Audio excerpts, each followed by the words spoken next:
Today we're going to talk about proper form and execution of the deadlift.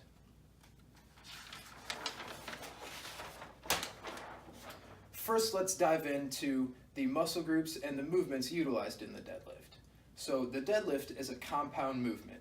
Compound movements must require two things. One, it engages two or more joints, and two, it stimulates multiple muscle groups.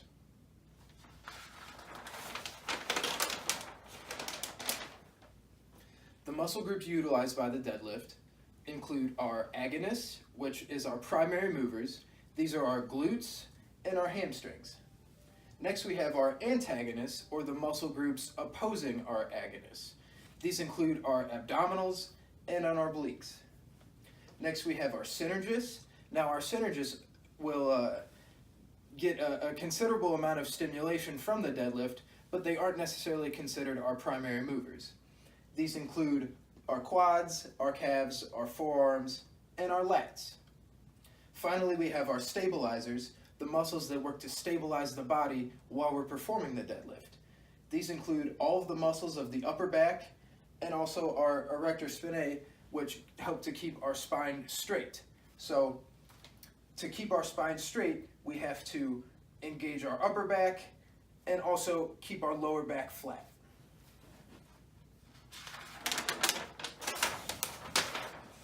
The concentric contraction, or the lifting phase of the deadlift, includes three main joint movements. We have our hip extension, we have our knee extension, and finally we have our plantar flexion, so working from the hip down.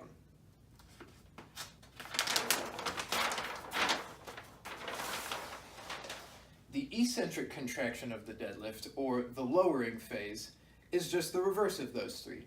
We have hip flexion, knee flexion, and finally dorsiflexion. So now let's put all that information into practice. So before we actually pick up the weight, we want to get our stance together. So what I'm going to do, I'm going to step up to the bar. I want my feet right about shoulder length apart. And what I'm going to do after that is I'm going to curl my toes into the ground and try and rip apart the ground underneath my feet. So what that does is not only does it set my arch in my foot, but it also helps to tighten up my calves, my quads, and really help my legs to stabilize through the deadlift. So I have my feet curled into the ground. I'm going to work to keep a good neutral spine, so kind of keep that curve in my lower back. I'm going to bend down. I'm going to grab a hold of the bar, a nice tight grip. I want my hands right outside of my ankles. And all I'm going to do after that is tuck my chin and drive my hips forward. I'm going to squeeze my lats at the top, and then to lower the weight, all I'm going to do, keep my back arched, push my hips back,